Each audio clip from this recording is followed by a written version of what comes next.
Ain't cut my hair till the good Lord comes. Ain't cut my hair till the good Lord comes. Ain't cut my hair till the good Lord comes. Arrive upon the mountain just to see what we have done. Cutting my hair, cutting till the good. Ciao, sempre da Lugano, sempre in mezzo alla neve. Oggi vorrei farti riflettere su questa frase: agire come se. Quante volte diciamo vorrei essere, vorrei ottenere, vorrei fare. Sempre di più si parla di legge dell'attrazione e come già qualcuno sa e chi mi conosce sa che io non amo parlare di legge di attrazione, ma amo molto di più parlare di legge della creazione, perché l'attrazione mi dà l'idea di essere passivo, ad attendere qualcosa che forse un giorno arriverà, mentre quando creo agisco. Ok pensare e attrarre, però è ancora più importante agire per ottenere qualcosa. E quindi agire come se. Chi vorresti essere? Chi vorresti diventare? Come vorresti sentirti? Agisci come se già fossi quella persona. Agisci come se già avessi quella cosa.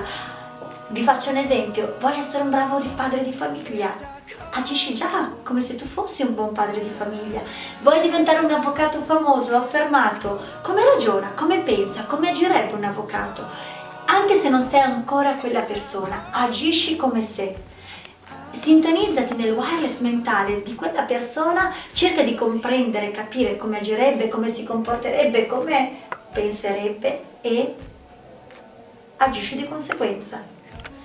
Chi vuoi diventare? Cosa vuoi essere? Cosa vuoi migliorare? Agisci come se quel qualcosa fosse già tuo. Agisci come se avessi già ottenuto quel risultato.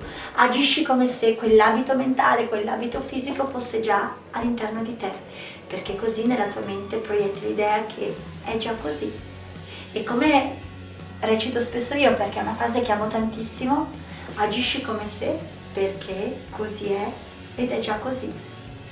E da Lugano è tutto, a presto con le azioni. E ricordati, il pensiero è seguito dall'azione. Agisci come se, perché così è ed è già così. Ciao da Nicoletta, un bacione, a presto, ciao! It's a